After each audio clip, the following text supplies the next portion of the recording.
Hello everyone, welcome to my channel. My name is Pat and today I'm bringing you guys my November wrap-up. So, I read a total of 24 books this month. It's a mix of novels, quite a few mangas, and one light novel. So, there's a lot. Let's get started. Okay, so the first one is The Maidens by Alex Michaelides. This is an adult murder mystery book. I rated this one at 3 stars. I did not like the characterization of the main character. I felt like with the plot in the story, she was just used, and she was making a lot of really unrealistic kind of decisions, especially as a therapist. I understand that obviously I'm not expecting her to be perfect, but there was just a lot of things that she does and that she gets away with that doesn't make sense. Like, she's investigating what's happening in this campus and she's just getting away with it. And she's making decisions about, like, professional decisions and personal decisions that, I don't know, it just doesn't make sense for her as a therapist. I like the plot and how it ended, but I didn't like the execution of the plot. Like, the idea of the plot was great. I liked it. But the execution could have been better as well. 3 stars, it was okay. The next one is One True Loves by Taylor Jenkins Reid. This is, I think, her second or third or fourth book that she has released. I rated this one 4.5 stars.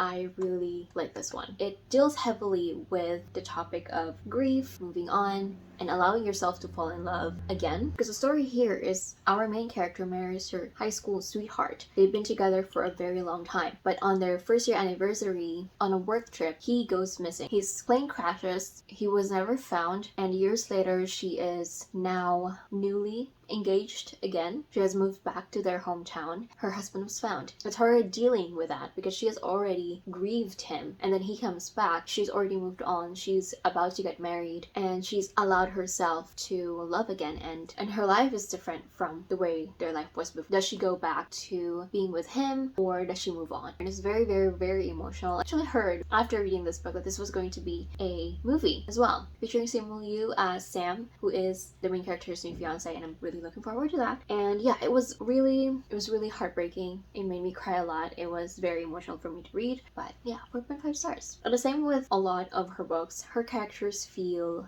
real, like they feel tangible, like you can actually like meet them down the street or something like that, where they have flaws, they're imperfect, they're very layered and complex. Next one is written by Kathryn Moon. This is I think her first series. This is reverse harem. I think she only writes like fantasy reverse harems, so this is her first series, first novel released from what I've seen, from what I know. And I've been wanting to read her backlist books because I really loved her book A Lady of Rooksgrave Manor, and this one I rated a 3.5 stars. I really enjoyed this one as well, but I feel like I can tell that this is one of her first books because even though I really like her writing, her characterizations feel a little bit flat. I did like the main character and I do like our guys in the harem, but they don't feel as layered as A Lady of Rooksgrave Manor. But I know that this is going to be a series, and I know that in the second book we're going to be focusing on one of the guys, mainly from the synopsis that I've read. So I am looking forward to reading more from this series and more from her because she just writes great characters like in this great world, although it's heavily more of a smut book really than anything else. But I really like her writing again. Just overall, I really enjoy her book so far. I'm looking forward to reading the rest of this series.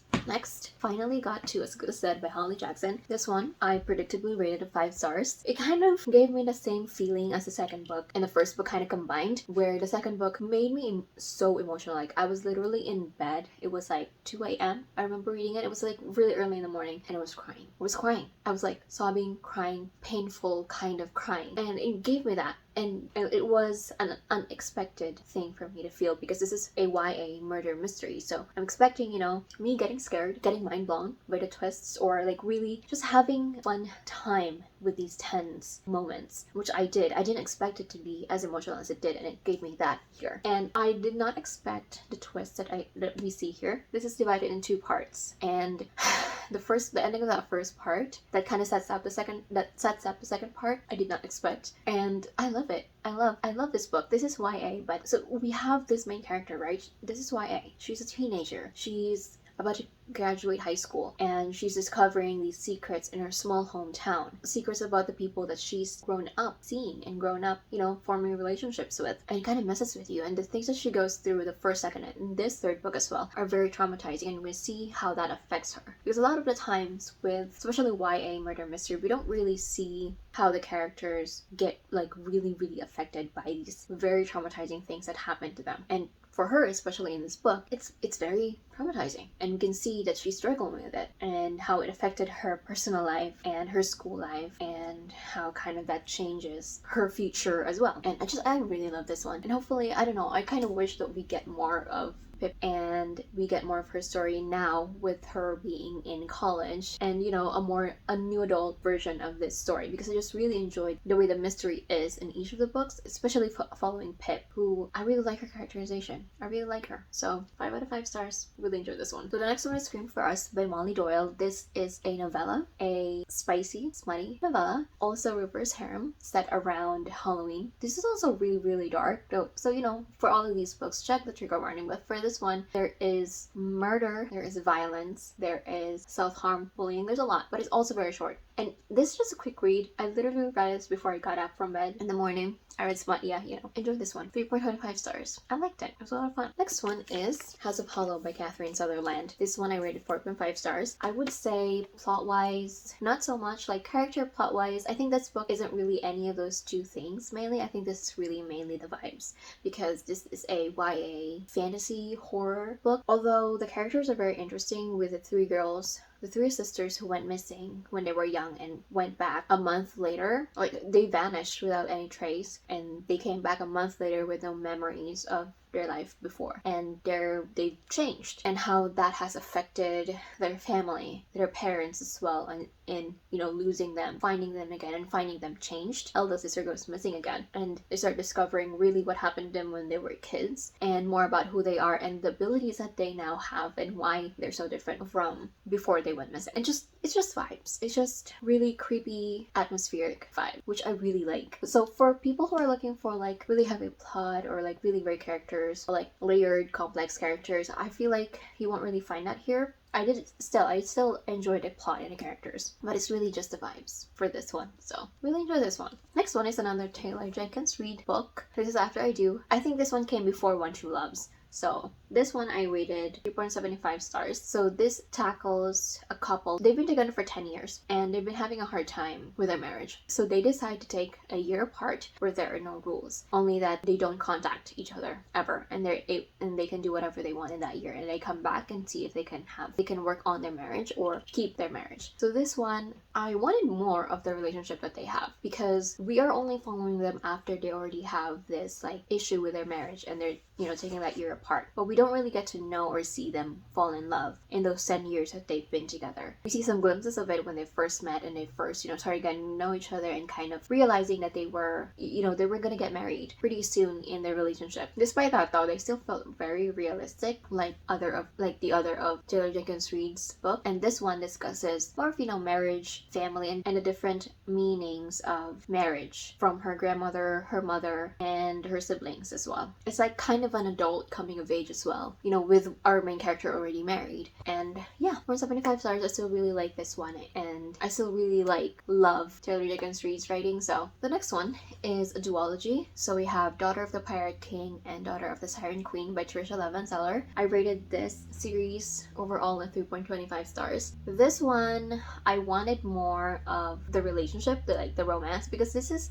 although this is a YA fantasy, it is also kind of heavily romance. And okay, so the romance, I wanted a little bit more development, because it felt kind of insta-lovey. I didn't really see them fall in love and really get to know each other, because this is enemies to lovers. Although I really did enjoy the tense, angsty moments between the two characters. Those I feel were very well written, and I feel Tricia Levenseller is really good at writing those moments between the characters. The plot overall was lackluster. I didn't feel very threatened by the villain in the story. I just felt like he was in the background, and the feel of the threat for the main characters didn't seem that way to me. Even though they're acting and saying and doing things that really, show that they feel threatened, that they're scared, and that they have to do something about it to defeat the villain, I don't feel that way because I don't really see it. I didn't really feel any of the, like, we didn't really see the villain a lot in the story. So plot-wise, I didn't really care for their struggles for that part. So yeah, I love the crew though.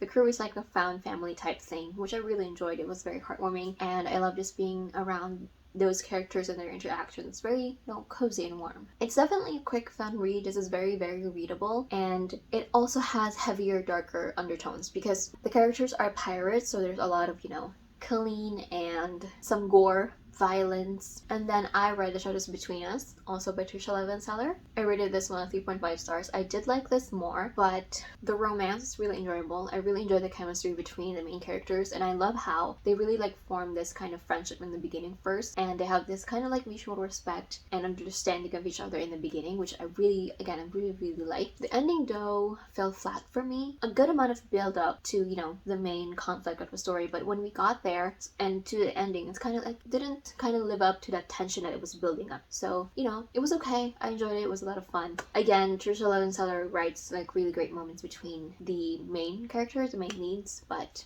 yeah, plot was kind of meh for me. So very similar to Daughter of the Pirate King. And then I read the first 6 volumes of My Senpais Annoying by Shiromanta. This is an adult manga. I wouldn't say it's adult in that it contains spicy scenes because it doesn't ever. Not even a hint of spice in here. But we are following adult characters. So I want to say it is an adult manga. It's super cute. The chapters are so short, but they're it's kind of like a slice of life kind of approach to telling the story, telling the romance between the senpai and the kohai. And it's really, really, really cute. And I can't wait for the volume 7 and 8 to be released next year. So it's just really cute.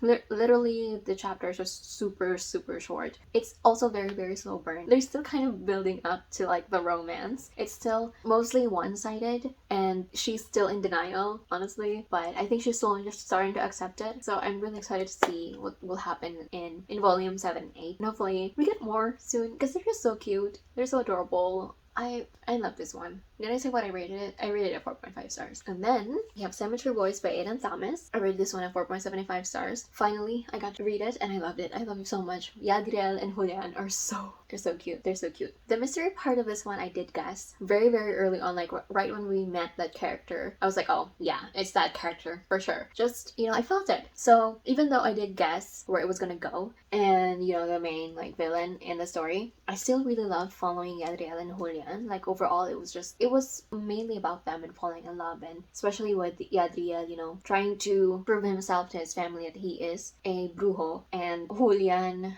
being this super cute golden retriever kind of personality, kind of opposites attract kind of thing between them, with Yadriel being more serious and more focused on him, wanting to prove that he is a brujo for his family, and Julian just being this super cute golden retriever character. I really love their dynamic, and I really love the friendship that has slowly formed, and just the way that they care and think about each other. Just so cute. I really, really, really love it. And there's also, of course, the exploration of family and a different kind of families that they have, whether it's blood relation or not blood family relation for both of the characters. I love the exploration of that and the complexities of having these really important close relationships to you, and what it means for you to have these, and the different forms that it comes in. So love these two. So cute. Porridge by Katrina Lano, I rated a 4 stars. This is also another one that is super atmospheric and super creepy. I did kind of guess where, or the mystery aspect of this one as well, but it's more closer to the ending than compared to Cemetery Boys, where I guessed it right at the beginning. I did expect a different kind of ending for this one, which I know I was going to be disappointed with. So I really, in the beginning, I was like, I don't know if I like this ending or not. Do I like it? Do I not? But eventually after a few days, I was like, yeah, I really like where it ended. There's a lot of super scary, sinister, creepy moments in here, which I enjoyed, even though I'm a scaredy cat. So this is following Jane and her mom. They moved to her mom's hometown in her grandmother's house. In this house, there's a storage room that her mom has kept locked, and she discovers that it's actually a little girl's bedroom which has been left untouched for years. And so one night, she sees these weird sounds around the house, and she hears it from this room. So she goes up to the room, right? She was alone in the house. And she keeps hearing this marble rolling on the floor. She was like, what is that? And so she looks at the door, right? And then she sees the marble roll out from underneath, like the space underneath the door. And you know what she does? She looks under to see who's inside the room because it's locked. There's no one in there. Ooh, I was so scared. I was just expecting somebody to be like looking back at her when she looks under, you know one of those scenes. I was just like, oh girl, no. I was just so scared. I was so scared. I'm the kind of person, I've seen enough horror movies to kind of expect what's gonna happen next. And I was just expecting somebody to be there looking at her, like waiting for her to look down too. I'm just like, oh. Ooh, if it was me, and I know that the door is locked, and I know there's no one in there, there's no one in there, and I see something rolling out of it, a marble, I will be running out of the house and leaving. I will not be going back into the house. If I do, it will be early morning with the sun bright outside, and I will not be alone. I'll be getting my stuff, and I'll be leaving, and I will not be looking back. She was, I don't know why people do that. It's too scary. I won't do that. You won't catch me doing that, never. So, I really enjoyed it, even though, it really scared me. Why am I doing this to myself? I don't know. But it's fun, even though it scares me a lot.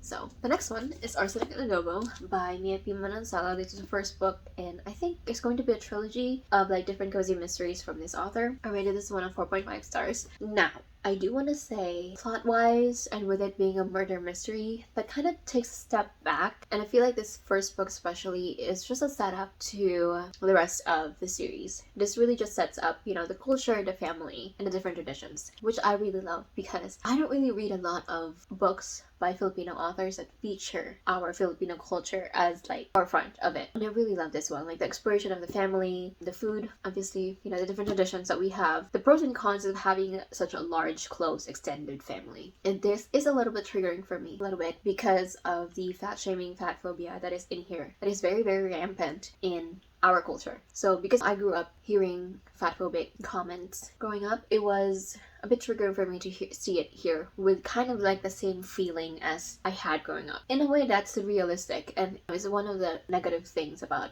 the culture, but the gossip culture is really big in here where everybody wants to know what's happening with everybody and they're all kind of updated on what's happening to the neighbors. And the idea of always eating what is given to you or always wanting to feed somebody, especially in Asian cultures, food is like the love language. So it's very heavily seen on that, especially because they own a restaurant in LA. And I listened to this partly on audio. The narrator has this Filipino accent when she speaks the English that is spoken by the aunties. I was just like, that literally sounds like how we speak the language, especially if you have the more Filipino accent when you're talking. So again, I really enjoy this. I'm really biased about this one because, it's my culture. And again, this first book, the murder mystery, kind of took a step back. Actually went on NetGalley to ask for the arc for Homicide and Halo Halo. I haven't gotten any response back. Hopefully I will get approved for it. It's coming out February, so very, very soon. So you have that one. I finally got to reading the Bone Witch Trilogy by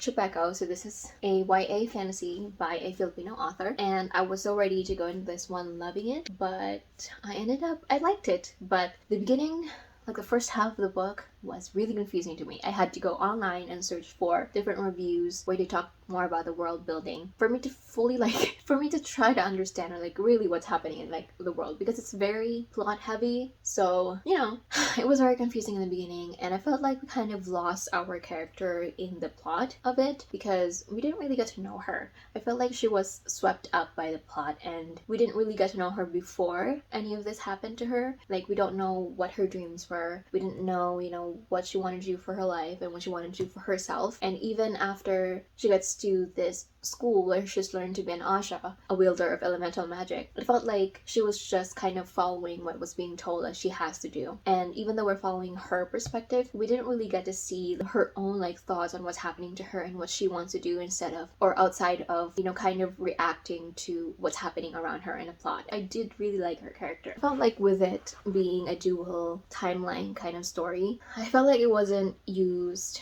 very effectively, especially because we would see this kind of clues to like different reveals that we will see in the past timeline from the present timeline. We didn't see the follow-up to the apprehension, I'm forgetting the term, from the present timeline to the past timeline. So it doesn't really like match what it was trying to do, I guess you could say. Again, I was prepared to really love this one, but it just fell flat for me. I rated this one at 3.75 stars. The fantasy world building, magic system, etc. had really good potential. It could have been explored a little bit more if it was done differently. I feel like, I don't know, I felt like I just wanted to be executed a little differently. The world building, magic system, and even the character felt like, I don't know, could have been done better. I was so prepared to go to this really loving this one, but it was just, I still really liked it. Like, again, it has a lot of potential. That's why, I didn't rate it like a 2 stars. And the last one is a light novel. This one is Daddy I Don't Want to Marry by, what's her name? Or Daddy I Don't Want This Marriage, Daddy I Don't Want to Marry. There's different titles for this one. Even the manhwa has a different title from the light novel. This is by Hong Hee-soo. So light novels are novels, from what I understand, they are novels originally in either Korean or Japanese or Chinese that are translated into English, and they are initially released online, and then they're published after like a volume or so is released online. And a lot of the time, especially with Korean novels, they are adapted into manhwas, and I'm actually reading the manhwa as well. And I rated this one a 4 stars. I really enjoy this one. I want them to be longer because a lot of the times they're very quick chapters,